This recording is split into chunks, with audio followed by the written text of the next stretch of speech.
The pillows are fluff thanks to Miss Emily. The couch is wide enough, join the family.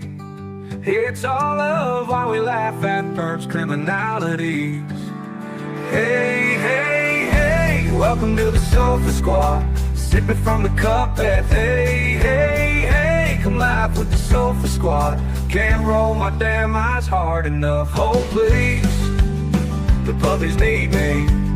Ooh, oh, please, my body is rejecting none of that fancy credential stuff.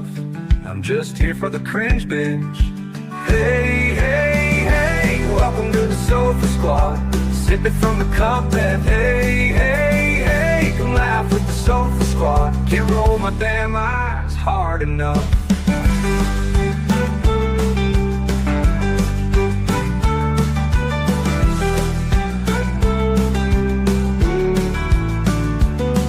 Oh please, the puppies need me. Oh please, my body is rejecting none of that fancy credentialed stuff. I'm just here for the cringe binge. Hey, hey, hey, welcome to the Sofa Squad. Sipping from the cup that hey, hey, hey. Come laugh with the Sofa Squad. Can't roll my damn eyes hard enough.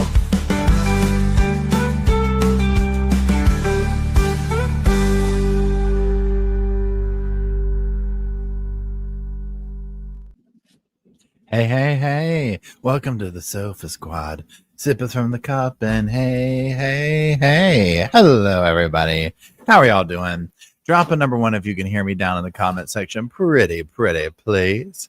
I'm actually, y'all, we're starting the live chat off. My audio's working. I mean, everything's going. I mean, I'm a little bit nervous now. Thanks, everybody. Welcome the mods to the sofa. Thank y'all for being here and keeping the cushions fluffed and everything going. I do love y'all and appreciate you. And thank you, Sofa Squad, for being here. So tonight, so we're gonna go over some like little, preliminary homework stuff or whatever you call it, housekeeping. I like calling it homework for whatever reason. And then we're going to get into talking about opening statements, Rivera's time on the stand, and we're going to re-listen to the phone call that Charlie and Donna made separately to Sammy. So there's that.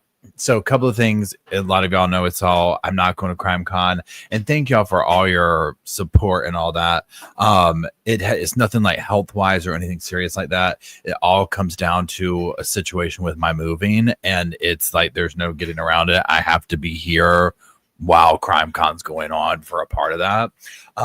And so I had to make that tough decision, but Crime Con was super cool. And even over the weekend when it was like, I'm having to make this decision, I went ahead and emailed them and I was like, maybe they'll get back with me next week.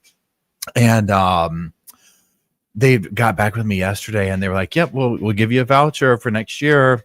So cool. Right. So yeah, but Miss Emily's going to be there. Audra, Jenny, the Sofa Squad, and they're going to put some for anybody who's going. They're going to still do a little like get together. We'll do a live chat with everybody. So there's that. Now, that being said, tomorrow morning, yes, we are going to be streaming the trial. Starting tomorrow, 9 o'clock, maybe a few minutes before. I have an appointment at 3:30, but like a whatever you call it, telehealth appointment. So I'll keep this going and just do it on my phone and be here or whatever. So that's like the built-in drama for the day tomorrow. And that's it. So a couple of things. So let's talk about this. I'm just going to be putting my theories, my thoughts out there on day one, all the stuff, and then we're going to get into other things. Okay, so as far as, and if you followed me on the thing, I was giving these opinions as we were watching, right? Okay, so opening statements. And y'all, hey, Northwest, help me out with this. Hey, Sandy, this was my take on the opening statements. Obviously, yes, let's go ahead and say it. I have a bias. I think Donna's guilty. So this is all Sofa speculation. Okay, so when they got up there and the state and did their thing, and they walked you through basically the bump process, okay, of boom, boom, boom. For me, this was the biggest takeaway. when the state established, and they'll have to show with receipts, when the state established that Donna got the bump phone number over here, and it ended up with Charlie, or down the line, whatever. To me, as far as tying her into the conspiracy aspect of it, done. If you look at it through the framework of their theory of the train, like they explained, like nobody talked to anyone at different parts of the train, so on and so forth. So it was like it started with Donna, went to Charlie, went to Katie, went to the two hitmen, right? And it didn't go any other order, whatever. So when they do the bump, and if you're not overly familiar with it, the bump was, everybody's moved on with their lives. Everybody's doing their own thing. You know what I'm saying? So nobody's talking about the murder anymore. So let's do a little test. We're going to kind of bump the situation, and we're going to send an undercover to meet Donna and hand her a newspaper clipping about the crime with a phone number and $5,000 on it. And we're going to listen to essentially the bump's phone, like conversations he had with Donna and Charlie here in a little bit. So yeah, Northwest says the wire needed to be tickled. Yeah. So it was like, we need to see what happens here. And it was like, let's see if our little theory works. You know, if this is how this is going, let's see what happens. It all went down that way. Donna gets that. She kind of acts like, huh? And this is what we've talked about while following this. You know, a normal person, you or I, who a horrible tragedy happened to our family, our son-in-law, or, you know, fill it in for whatever situation is, was murdered. I'm the kid's school, this, that, and the other. I get stopped by some person. We know about your problem. We know this. We want $5,000. Here's this. Just here you go. You don't go in and tell the police or anything. No. Instead of calling any of those people, she calls her son, which is what they expected. And it's about, I forget exactly what she said. I have my notes here, but I'm so excited to talk about it. We're just going to go off the top of the head here. You know, we need to talk. It involves us, but all the things, right? Meets with Charlie. Charlie gets on the phone with Katie. You know, this, that, and the other. It goes down. Okay. So for me, couldn't get around that. Now, secondly, when the defense got up for their opening statements, and again, I say this through the lens of I'm biased because I think that she's guilty. There's also the lens of everyone deserves a defense. The defense only has what they can work with, so on and so forth. Okay. So there's that. When the defense got up there and gave a very short defense, number one, and I mean, it was literally like, what? It felt more like a guilt trip than anything. And the way, and let me say this, it didn't feel sincere because the way that they went on, and if you didn't watch it, the defense basically is up there, did this whole rant about Danny. I know we're going to call him Danny, you know, this, that, and the other. Oh, goodness gracious. It was this terrible thing and all this. Well, they've already shown the state in their opening all these receipts of the torrid things that Donna has said about him. It's very established she did not like this person. So to get up there and not treat it more clinical, and a lot of times I would say, we need to make the victim a human. We need to give them their story, whatever. But in this particular case, and I'm not saying the state can't do this, that's the state's job, in my opinion, in this situation. In this particular situation, because your client has already right out the gate, we get out the gate and there's bam, bam, bam. Here's all the receipts of these awful things she's saying and wanted to do to him. So don't get up there and try and tug at everybody's heartstrings, talking about, oh, poor little Danny. We're going to say this about him. No, Mr. Markel, Dr. Markel. He was a great guy. Heard a lot of wonderful things about him. You know, Dr. Markel. You see what I'm saying? It's like, that's what, in my opinion, should have taken place. Okay, so there's that. They didn't really offer any kind of a defense. And what I'm seeing with the defense is, number one, they're not sitting there and crossing a lot of people at all, like zero. Okay. So some of it doesn't have a reasoning to it at this point. But that being said, it's quite clear to me, and this will segue us a little bit into a couple of other things or whatever. They are essentially pointing the finger at the rest of the line. Wendy, number one, which I'm like, oh, okay. Charlie, because the defense did say this in their opening. They were like, we're not disagreeing. The state can prove that the two guys, the two actual hitmen, Katie and Charlie, did all these stuff. They cannot prove that Donna did it. Can't prove that. Now, again, this is my non-legal opinion here. This is me over at the sidelines with my, little mocha, little funny mug, and my little sweatshirt. Okay, so it is what it is. I'm sitting here talking about, well, if I was on the jury and you were telling me that right out of the gate after they just broke down the timeline and showed me black and white writing that Donna got a phone number from the hitman, and that phone number made its way all the way back down to, I'm sorry, she got a phone number from the undercover, and it made it all the way back down to the hitman, just like they said it would do, making her involved. We can prove. Do I think that Donna's finger was on the gun? No, right? I mean, I think that's, a fact or whatever. But they just showed me this. Now, granted, it's the opening statement, so the state needs to come with those receipts and be like, boom, boom, boom, boom, boom, right? And I get the defense is going to get up there. We wouldn't want the defense to get up there for us and be like this, and be like, look, I mean, most likely you're going to think she's not guilty. I mean, it's going to look bad. We would want them to get up there and be like, they can't prove that. These lawyers, honey, they took this money. They said, this is an easy one. They're dropping like flies. We are going to get this money from this family. Another huge thing. Okay, wait, hold on one second. Another huge thing, which was also established with Rivera on the stand, is the payment. The way, oh, thanks, Dred. Hey, Dred, how's it going? The payment being, Adelson's had tons and tons of cash in their home. This is from, remember, cash transactions, so on and so forth. Tons and tons and tons of cash. It is stapled in the corner. $1,000 stacks.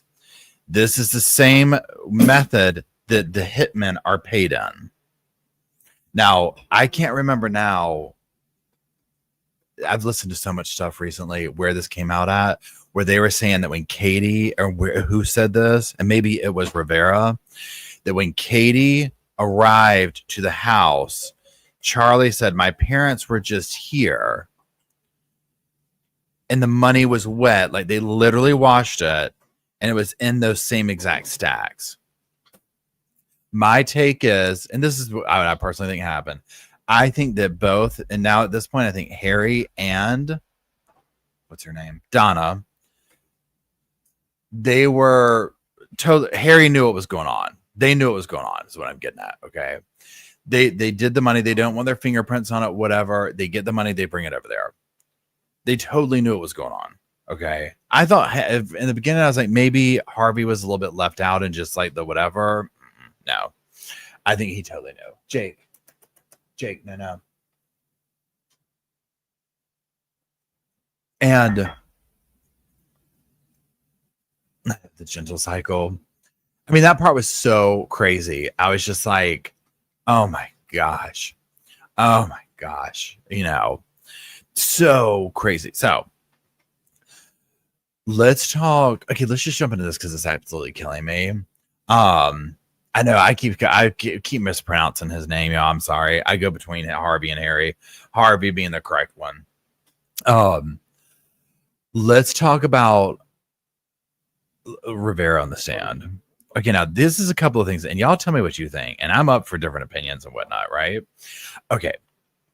So Rivera gets on the stand. Now, for those who haven't followed it, he basically turned state's evidence before, right? He's already doing prison time. This is a known thing. Okay. So he's like, look, here's the tape. Now, a couple of things. I think he did some stuff that will work for what's her name, Donna. And then some other stuff that I'm like, number one, okay. He gets up there and tells the whole process. So it is very obvious that he is confirming by saying, no, I didn't know Donna and Harvey, I believe it was, or was it Charlie, the way she laid out the map. Hold on. Jake. Hold on, y'all.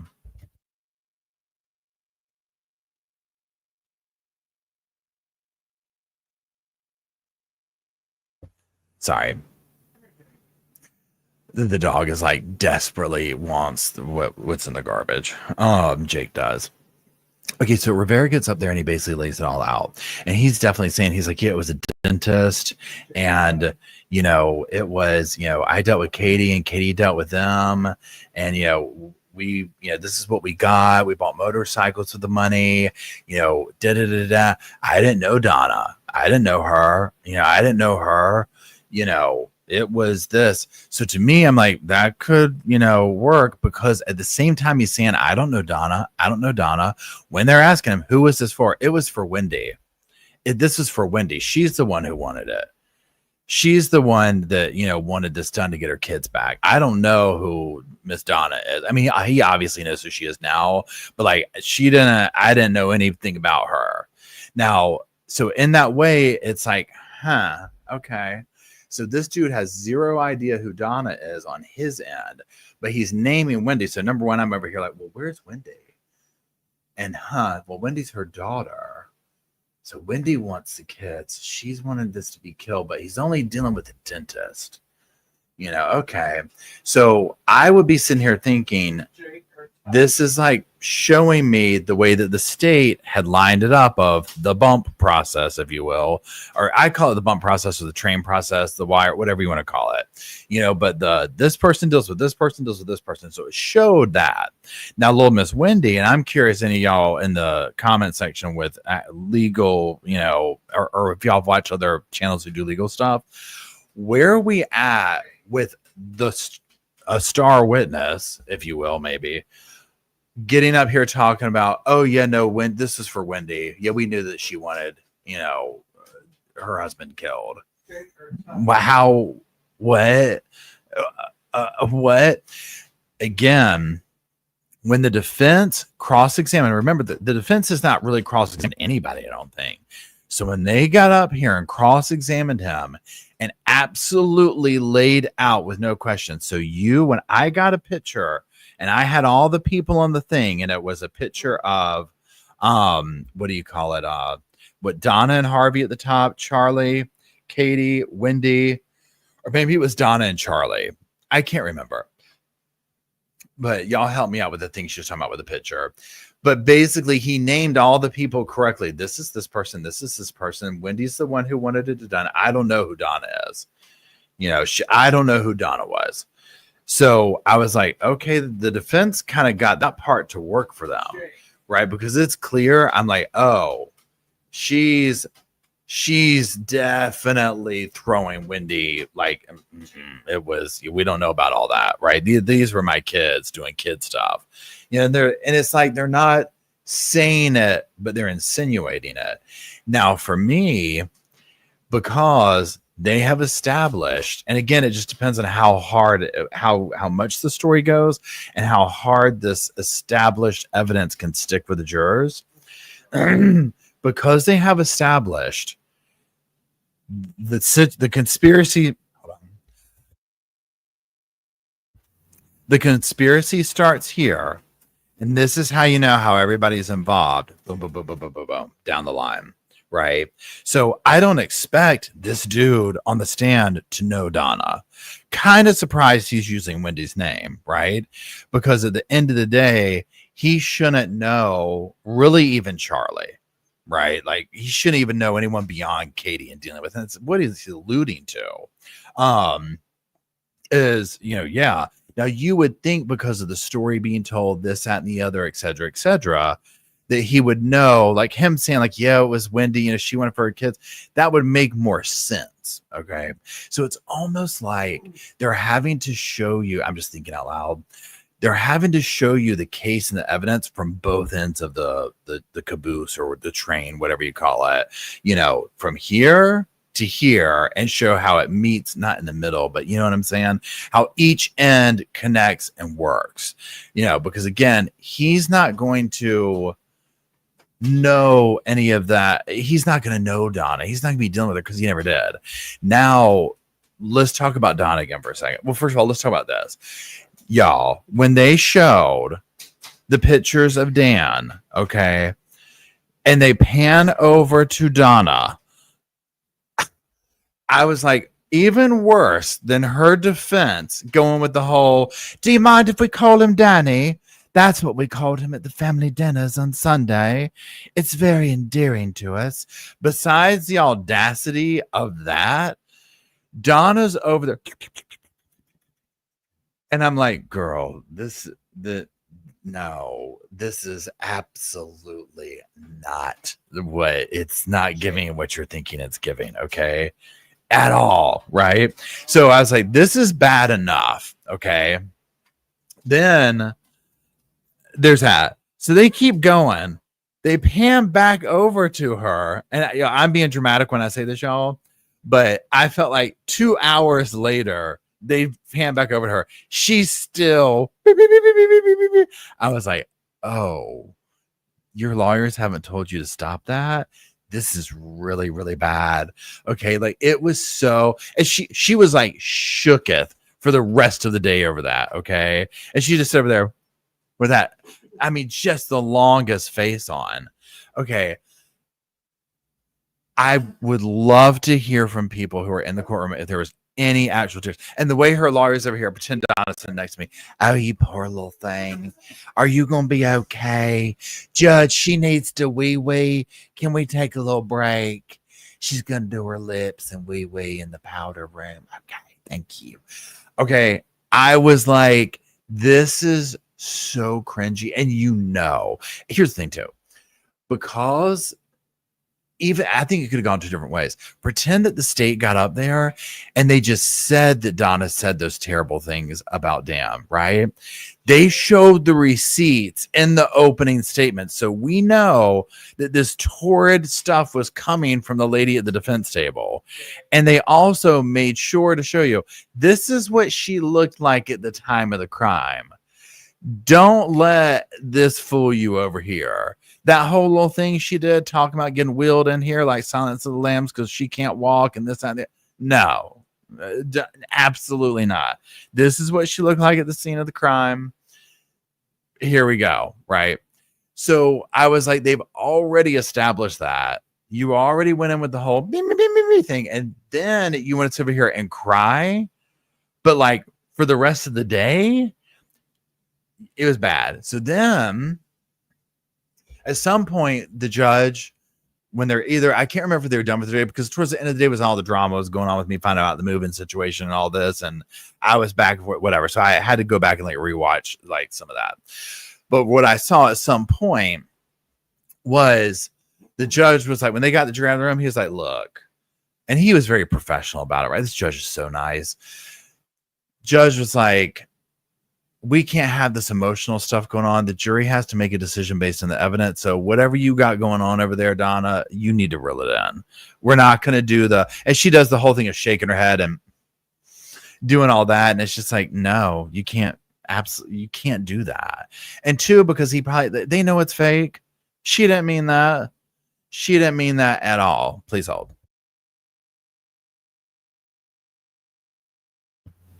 I would have literally just sat over there. I would just keep the blank look on her face like she's had, where she's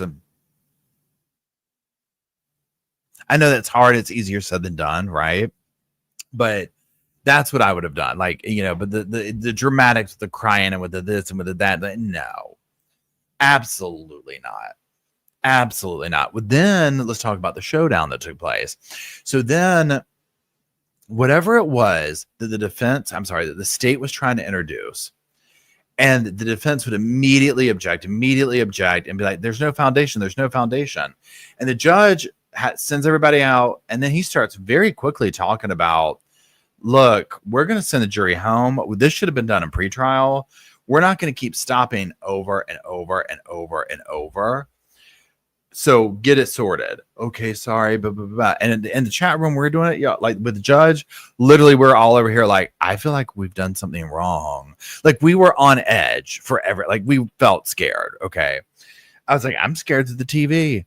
I mean, can you imagine? Right? Can you imagine a situation at home? That's the dad that the mom says, you just wait till your dad gets home. Right. Okay. So like, you know, but he's just handling business. So they get that sorted out, but it was so nerve-wracking because like literally anytime they started talking, I was like, what are they going to say? And the dude who was on the stand at the time, the detective who had worked on the case, he was over it. He was retired. He's like, I want to be at home. I want to be in my recliner. Here I am dealing with this BS of a case, with this terrible family who killed this man, period, end of story. And here we are 10 years later, still trying to get justice for him with everybody. Okay. So that was dramatic. And there's that. Now, what I want to do is this. I want to listen. This is like a 10-minute phone call. 2 phone calls. One from, what's her name, Donna. One from Charlie. I want to listen to this, and then we'll continue talking. This is separately Donna and Charlie calling Sammy about, you know, the bump situation. Okay, the money, the $5,000. Donna's phone call is first, Charlie's the second. Now, this is from the channel Phone Calls from Prison. Make sure to sub to them. They've got we're doing the Sharilla phone calls they're getting. They've got all the phone calls. You know, they are so great. She does them so good. So one thing I want you to listen and keep in mind to the first phone call that we're going to listen to is Donna talking to this dude. Now, keep in mind that on Donna and Charlie's side, they know. It doesn't matter if they say they don't. They know that they have paid off a person, a group of people, to murder Dan Markel. So they have decided to dance with the devil, if you will, although I would argue that they're the devil. And what I'm getting at is that if it was me and I had underworld people extorting money, I would not be willing and dealing with them, talking about, I don't know you. You should try and get some money from over here. Because again, the only answer to this, to somebody whose hands are clean, is I'm contacting the police if you keep harassing me. Period. There's just nope. You certainly don't call. You know, you certainly don't do that. Okay, so that's what this is going to be. Please hold.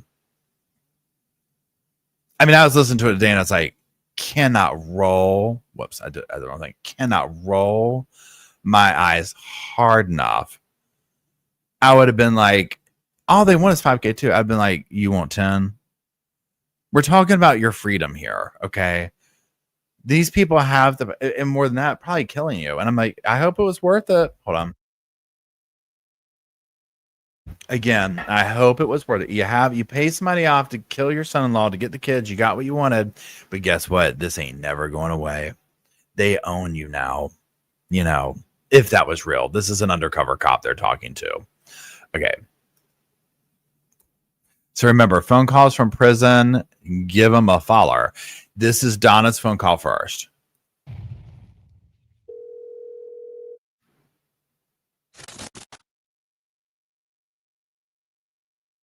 This is my problem. You approached me on Alton Road. You handed me an article from the newspaper about my ex-son-in-law. You told me I need to call you and help your friend who is in prison. Now, at the time you did that, I didn't understand what you were talking about. I didn't call you back. Then you mail me a threatening letter. Then you send me a text message to my phone that says I'm not taking you seriously. So I am taking you seriously. And I really want you to listen to me. I have to tell you, I mean, this is important. I've been so stressed out. I have spoken to 10 or 12 people who are close friends of mine, telling them about this and basically picking their brains and asking them what I should do, because I don't know your friend who is in jail. You mentioned a name. I don't even know his name. I never spoke to him.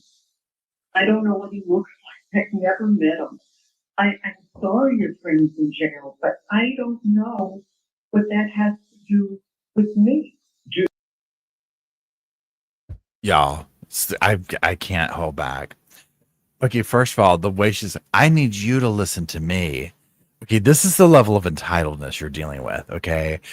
Okay, now, first of all, listen to this. So we know the bump situation. She's talking about, then you mail me something, then you text me something. Okay, but yet you're on the phone with him.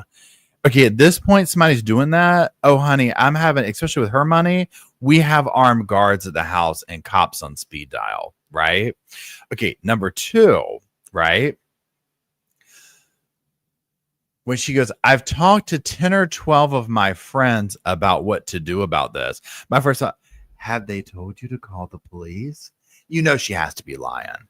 I talked to 10 or 12 of my friends. Who you can talk to about this? Why would you even tell anybody about that? Right? The weirdest thing happened. You know Dan's murder? Well, somebody approached me and was like, we know your problem. We know what you did. You know, Well, now they're calling. They want 5,000. There ain't no way.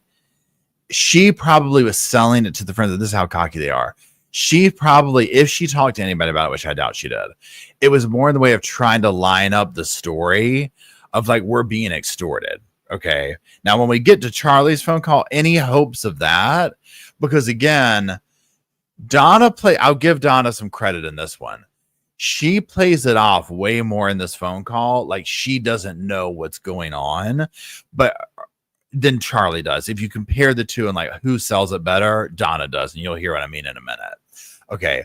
But the overall concept, and I'm sorry, the jury has to be thinking this.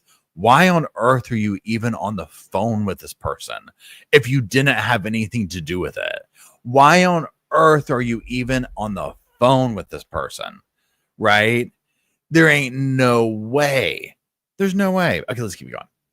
Sorry. I just can't help myself. You know exactly what it has to do with. You know exactly what. Listen to me carefully. Listen to me. You just got to listen to me. You need to ask who this person looks like. Time out. So she thinks she's talking to a person extorting her, an assassin. She's not gonna even listen to him. She's gonna tell him. That's this. I mean, again, the jury is going to see this. Like what their name is something, because I know there's a big reward out there, and if you need money for your friends, that's the way to get it. I mean, I'm asking you nicely. I don't know who he is. I am out of the loop. It is not me. If I can help, I would help. I mean, that's what. Just like I told you. Listen to me. Just like I told you that day, we know that your family had a problem up north. We know that problem was taken care of about a year and a half, 2 years ago, and we know that Katie had been taken. The next thing right here. What problem up north? What are you talking about up north? We don't have any problems up north. I would need him to say, your son-in-law, what are you talking about? Someone killed him. We don't have a problem. That would be, if you suspend reality that you got this far in the situation, that would be a more logical thing than not saying, like, it would be, what are you talking about? What's the problem? Care of, and has been taken care of. Now my brother in jail, we were in Broward together. He told me the whole thing, and he hasn't been taken care of. You know. Now, all that's being asked for is 5K. That's all we're asking for is for 5K. And he told me everything, and I know everything. I know who's involved. I know everything, and I'll get the 100K for myself. You know, all I ask is to send the 5K Everybody knows what's going on. I don't, you're saying everyone knows. I know I lost my ex-son-in-law. I did not have anything to do with it. That's why I said, ask him what. That's what my brother Tato told me. He told me everything when we were in jail. He told me everything and who was involved. I know everything. Well, I don't. That's the problem. I'm telling you, it's not me. It's not me. I have had a year of aggravation, a year and a half of aggravation over this. My daughter, my grandchildren. It is not me. And when I asked my friends, what do they think? They said, well, this person needs to get a description of you because of what you look like. It's not me. I don't know who caused it. It wasn't me.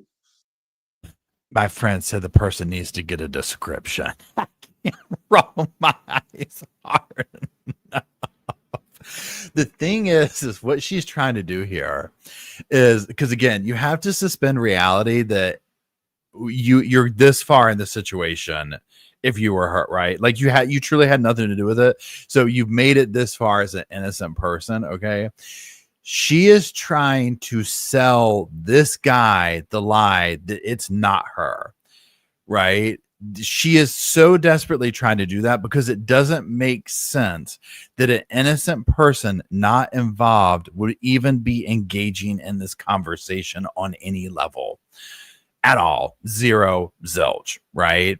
So it's like the fact that the jury, and I hope the jury can see this, that it's like, I hope in their minds are thinking, why? I don't know if they'll see this. Well, are they going to play these phone calls in jail and trial? I don't know if they are or not. If they do, okay, the jury would have to be thinking, why on earth are you even in this situation on the phone with this person? Period. End of story. Why are you trying to sell a story that you're innocent to somebody extorting money out of you? And I understand that they're basically like, well, if you give them 5,000, they're going to keep coming back for more. And y'all got how much money? The stress we've gone through the last year and a half. You killed your son-in-law to get your daughter's children. And now you're complaining about being stressed out. Okay, here we go. I mean, I don't know. I'll tell you, just like that day when I talked to you, this is not going away. This is not going to go away. Tato told me everything. He wasn't being taken care of. He needed the 5K. Spent 5K. That's all we were asking for. Don't do that. I don't know who Tato is. You don't understand. We know you don't know who Tato is, but you know who Katie is. And you know the contacts Katie has. And she has, listen to me, let's stop fucking around. Okay? You know who Katie is. And you know that Katie has somebody that knows Tato. And they took care of a problem for you people. That's just the bottom line. The bottom line is you know who the fuck Katie is. Look, I no more than this. No, she got real quiet over that. She got real quiet. So again, suspend reality for a second. You've made it this far into the conversation as a totally innocent person.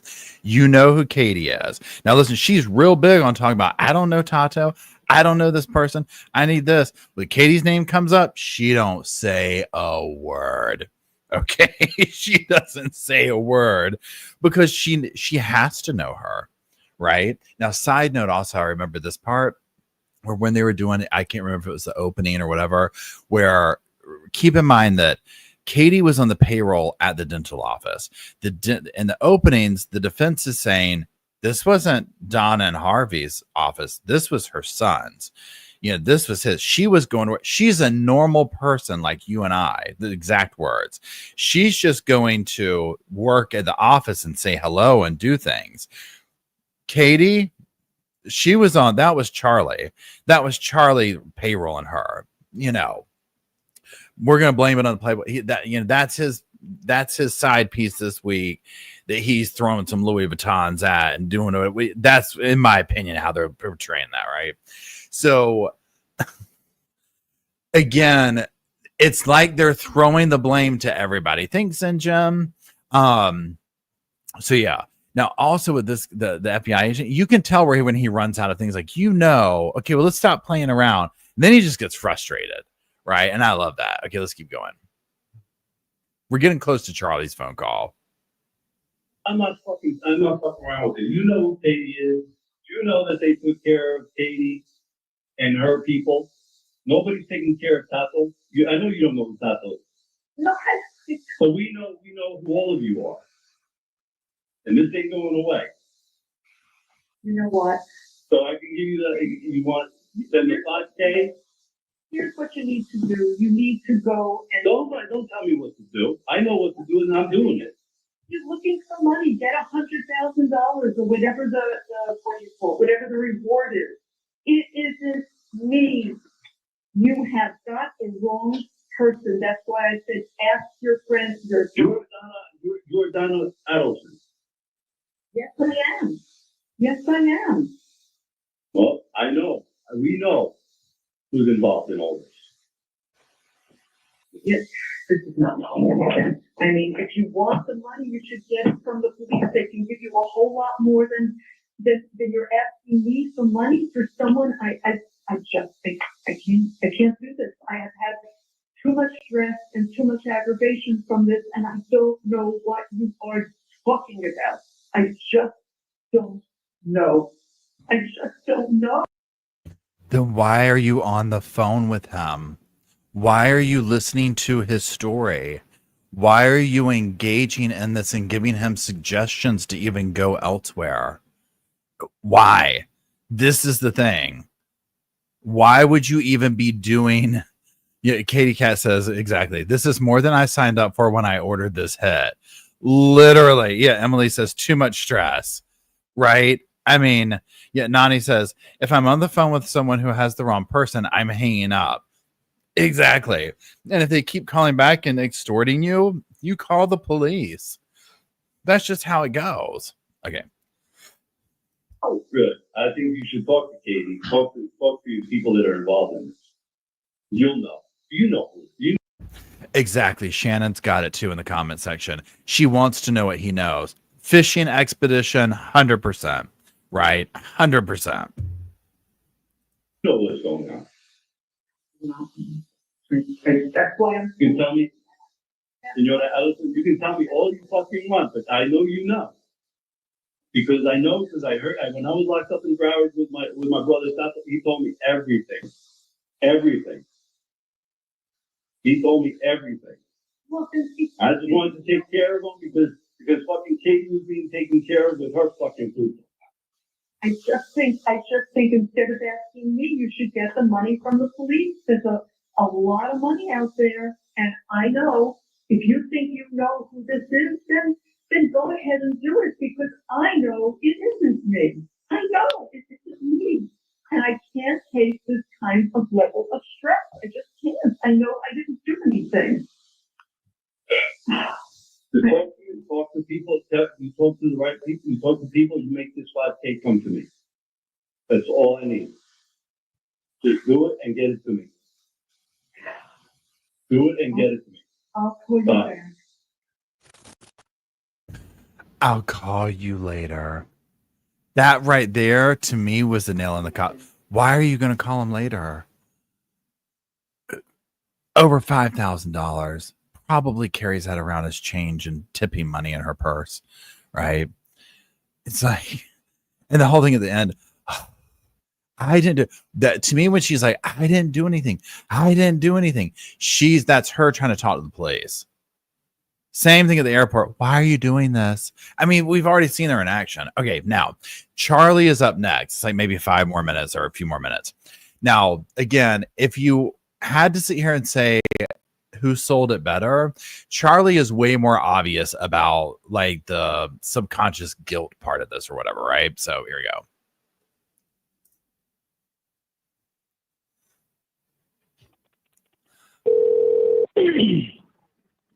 Hello. Hola, diga. Hello, diga. Hi. Who is this? Who's this? Someone's been calling my family. I'm trying to figure out who this is. In reference to what, man? Someone by the name of Sammy called. That was good. In reference to what, right? Yeah, that's me, man. All right, what's going on?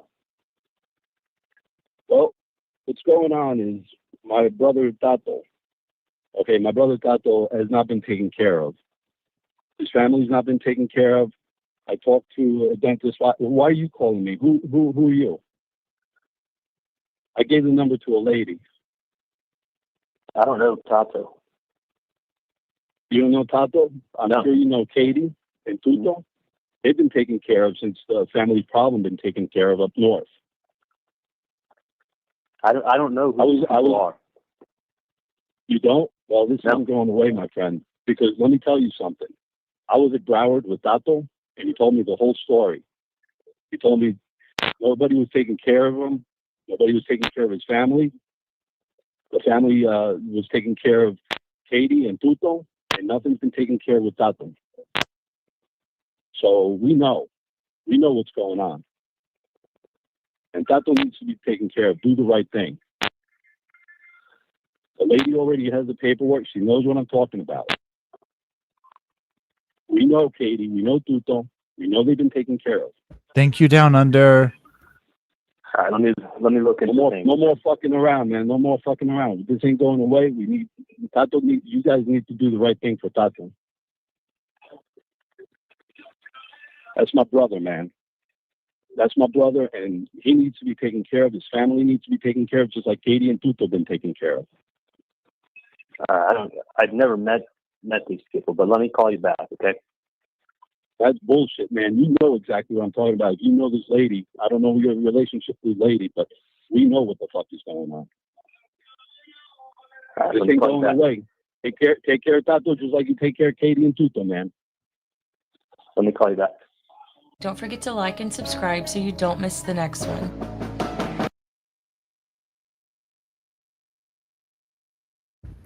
It does get kind of humorous towards the end where the detective's like, thank you, Down Under, for that. Where the detective's kind of like, this isn't going away. It's like he sticks to a couple of phrases and they fall for it, right? Now, so Charlie on that immediately folds. Let me look into some things. It's just like, but again, how did it work? What did the state say was going to happen?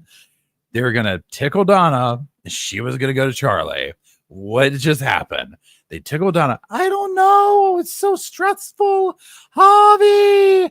And then next thing, little Mr. Doofus calls up. Hey, yeah, I was calling about the thing. Oh, thank you, Diva. I appreciate it. So this is where, again, I don't know. Does anybody know if they're playing these and in the trial, if this was entered into evidence? Because again, to me, this is bad. Okay. This is really bad. And if they show, surely they're going to show the bump. Right? Surely they'll show that. And surely they'll show, if they show the bump, they would almost have to do this phone call. Right? Like, they go hand in hand. So, again, just from the little bit that we heard, I mean, I'm not there. I can't see. I feel like the jury sounds pretty logical from the bits and pieces we heard from them. Because again, these conspiracy charges are tricky to get. I mean, they are, and I mean, I know she's charged with other stuff, whatever, but I mean, these are very complicated kind of cases. Okay, wait, hold on. Northwest says Donna's call is self-serving hearsay. On only state could enter her call. Okay. Northwest, do you know if they're entering it or the bump video? I feel like they would enter the bump video. I mean, that was like direct evidence right there. Because pretend they didn't play this and they just did the video of it. I mean, and it depends on how you do this. My question to the jury would be, why didn't she call the police over this? And surely, I mean, Charlie, please let me look into this. You've been calling my family? I don't know who these people are, honey. Wendy has little pictures with Katie on the beach. Y'all know who she is. You know, that's the thing. And it's just like, and at this point, everybody's flipped on each other at the bottom. So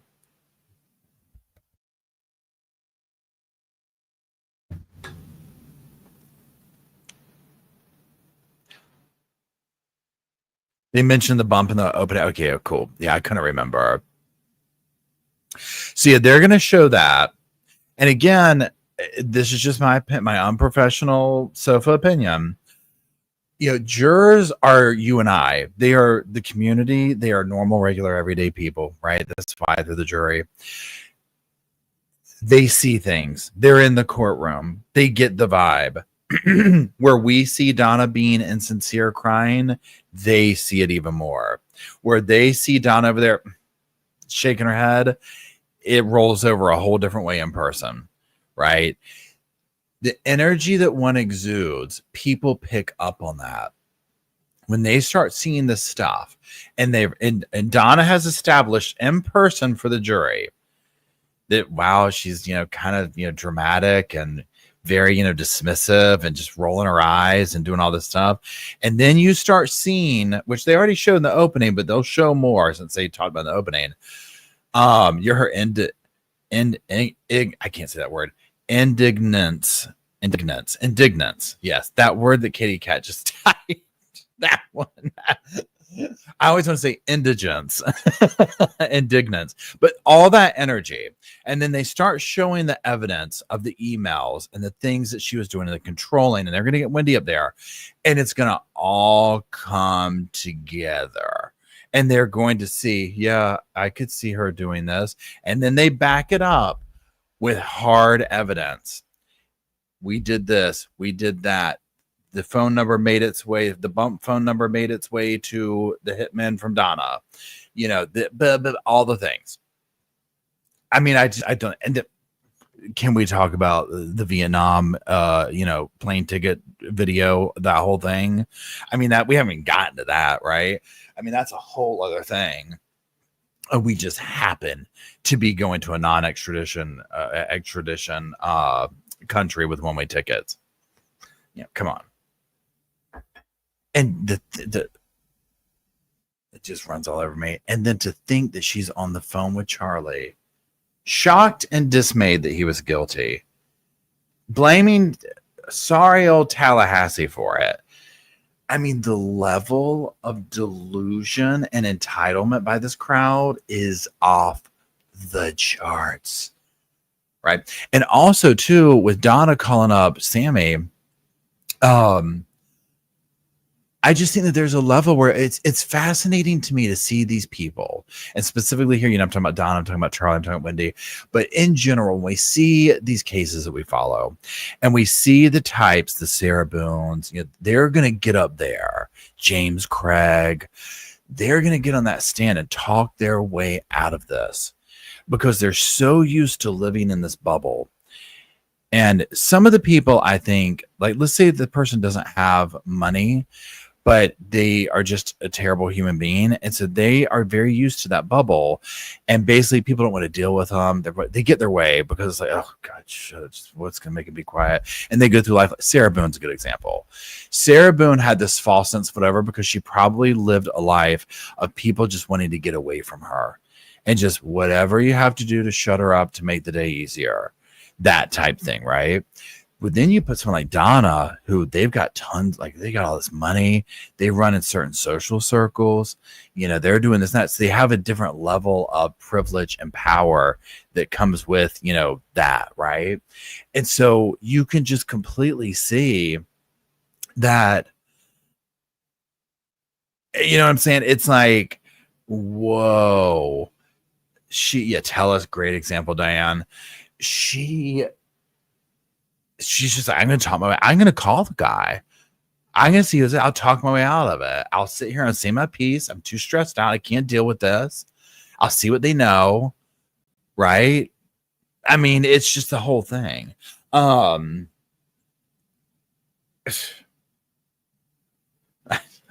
Stephanie says, I can't believe Sarah hasn't gotten a beat down just for being Sarah. I know. Right. So, I mean, seeing this, And I mean, if Donna takes the stand, it'll be whole. I mean, I fully expect her to. It's, it's just the next step in the process with these defendants like her. Hey, Big Bird. Oh, that's right. Northwest.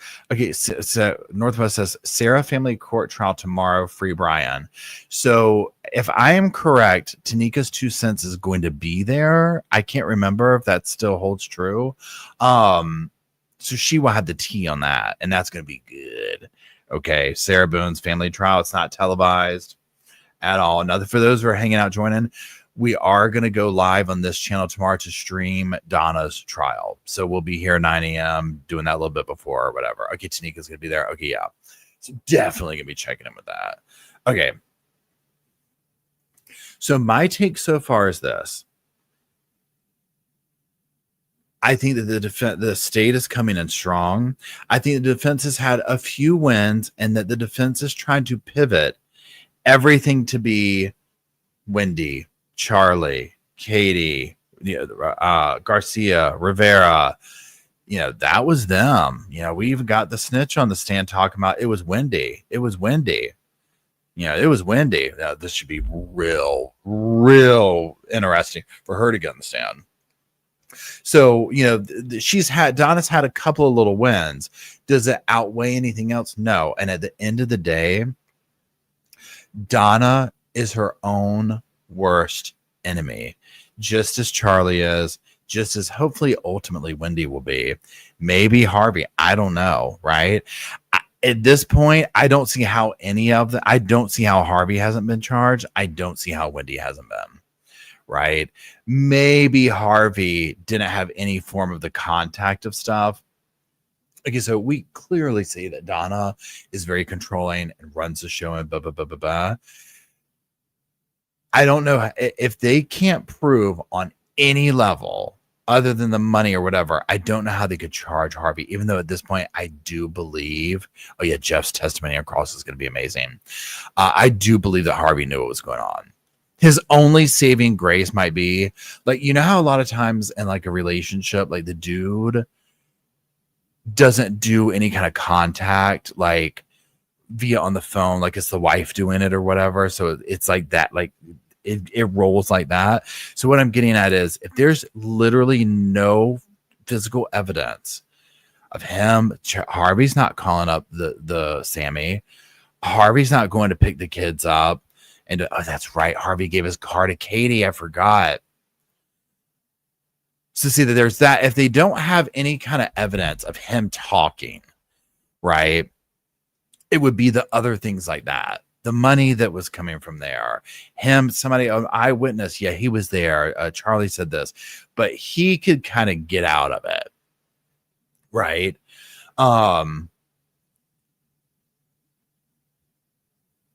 It's not illegal to know about a crime. Yeah. Courtney here, and maybe defense are trying to keep Jeff's testimony out. Oh, I bet they are. Happy Sunday, Heather RP. So yeah, so that's where we're at. And Northwest says Harvey's 80 had limited involvement, and I don't think he'll be charged. Okay, yeah. Because also keep in mind, pardon me, Donna's running the show. Remember, Donna didn't think Harvey could find his way back out to the car from the airport. So let that just kind of sink in as to how much, that she loved playing Little Miss Mafia. Yeah, Rise Phoenix says, if Donna's willing to turn on Charlie, why not turn on Wendy? Literally.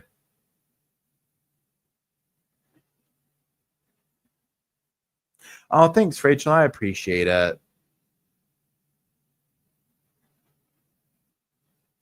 Yeah, I don't know who would get the kids, and I feel so bad for Dan's parents. Like, you see his mother sitting there, listen to this stuff. Like, so, for example, when Rivera's up there and they're talking about the money that they got to kill Dan, and he's like, I got a motorcycle, and what's his name got a car and a motorcycle, and oh yeah, Katie got some new boobs, and blah, blah, blah, blah, blah. Oh, Dr. Barry, how's it going? What's up, girl? Shabba-dabba-doo. It's good seeing you. So like all that stuff. Imagine sitting there listening to these people talk about this crap that they bought with money to kill your kid. You know, yeah. But Dr. Barry says murder boobs, right? Seriously. Yeah, if you don't know Dr. Barry, she's in the chat. Check her channel out. She collabs with me. She comes on here. We absolutely adore Dr. Barry. Secondly, even then, when he was on the stand, Rivera, and he was like, yeah, I would have just, if we had known about that, we would have just robbed the house instead of killed Dan. Like, we want to, if we knew they had a house full of money, we would have just gone and robbed that. Because a huge thing that they keep establishing is that the Adelsons kept like huge amounts of cash stapled in a certain way, and that's how the payoff money came to prove that that's that or whatever. So yeah, I mean, it's just, I don't know, it's really sad to see the outcome. I think I saw somebody say that Dan's parents were trying to plan on getting custody of when he goes to jail. Absolutely. Brenda says from that. Yeah, if any of y'all, again, I'll say this. You have to watch Arrested Development if you want any of a snapshot of how the Adelson family probably lived on a day-to-day basis, because Arrested Development, the show, is literally the Adelsons, okay? Literally.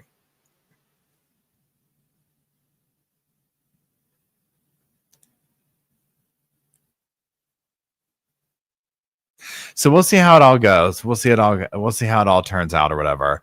So again, what we're going to be doing is tomorrow, 9 a.m. will be the official, live time. I'll probably be in a few minutes before whatever. I already told my gym buddy, I was like, I gotta leave early. Okay, I got places to be. I gotta, we got stuff going on up in here. Now we got some Adelson stuff going on. Y'all are gonna love this. So, okay, this is like a true crime moment kind of a thing, and you'll get this. When you strike up a conversation with somebody and it comes up or whatever, where it's like, essentially they know all about true crime. Like, you didn't know that kind of stuff. Like, you didn't know that they knew about true crime. And so it was one of these things where it's like, do you know about the staircase? Oh yeah. This is Michael Peterson. One of those kind of conversations where like you can just like immediately go into it. Yo, it was so much fun. Because like how it doesn't happen that often in our normal lives. Like, that's why we're here, right? Like, we can like all just kind of drop a name and start talking. But not in not that. So loved it, right? So much fun. Yeah, right. Dr. Barry. It's yeah. Are you following Blank Case? Yeah, sure. Pardon me. Sorry, all my little notification things are coming. So that being said, I'm going to run so I can get to bed to go to the gym in the morning to get back here. Yeah, somebody say, yeah, we got jury duty. Okay. No, so y'all listen. Okay, this is some tea on Michael Peterson. So long story short, I worked with a photographer who, over a interview thing that I did with an Australian paper for Aaron Patterson stuff. So the photographer local to this area talking whatever, and he was like, oh yeah, I went and looked, and on his Instagram he has a picture of Michael Peterson that looks very recent. So I was like, so when he came to do the thing, I was like, what's up with Michael Peterson? He's like, oh yeah, I just photographed him. Yeah, this is like in the last 3 months. Okay. I was like, what? I was like, spill the tea. Okay. So he was like, okay, look. He was like, he lives in Las Vegas now. He just moved out there. I guess like his family or one of his kids or somebody's out there. And he was like, yeah, he just seems like, he's on up there now. And he said, he just seems like any other person you would meet shuffling around.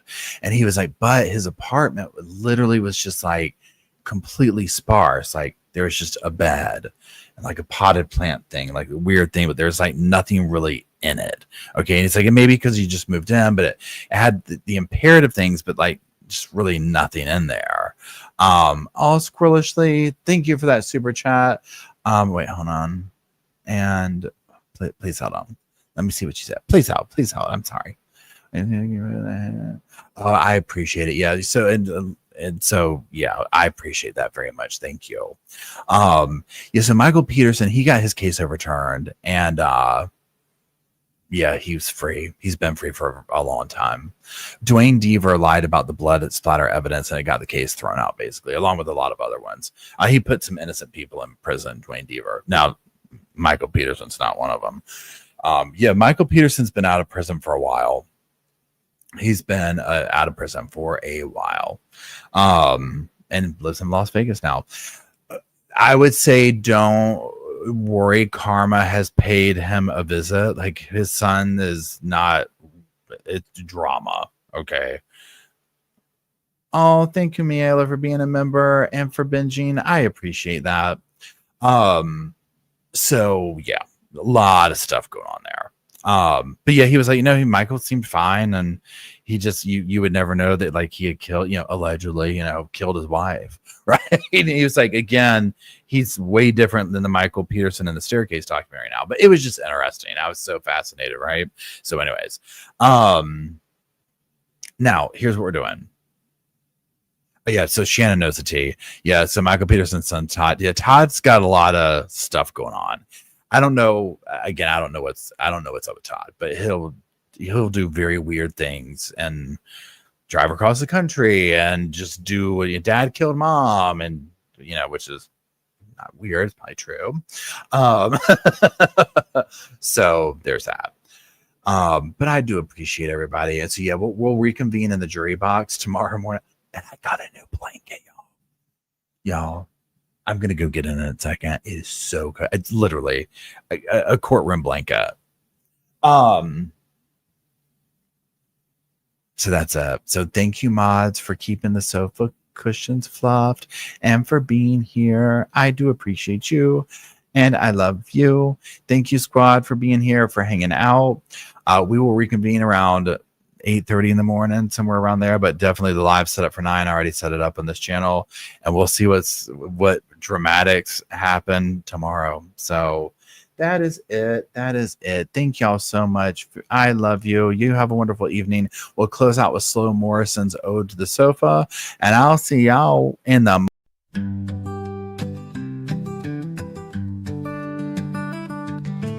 pillows are fluff thanks to Miss Emily. The couch is wide enough, join the family. It's all love while we laugh at first criminalities.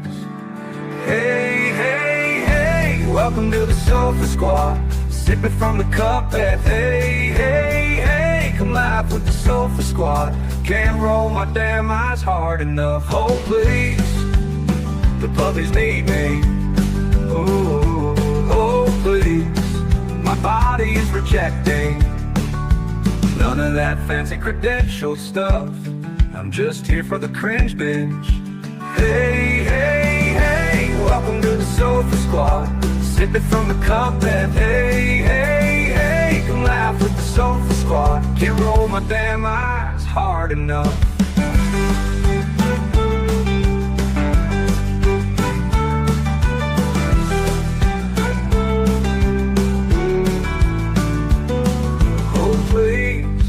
Puppies need me, oh please. My body is rejecting none of that fancy credentialed stuff. I'm just here for the cringe binge. Hey, hey, hey, welcome to the Sofa Squad. Sipping from the cup that hey, hey, hey. Come laugh with the Sofa Squad. Can't roll my damn eyes hard enough.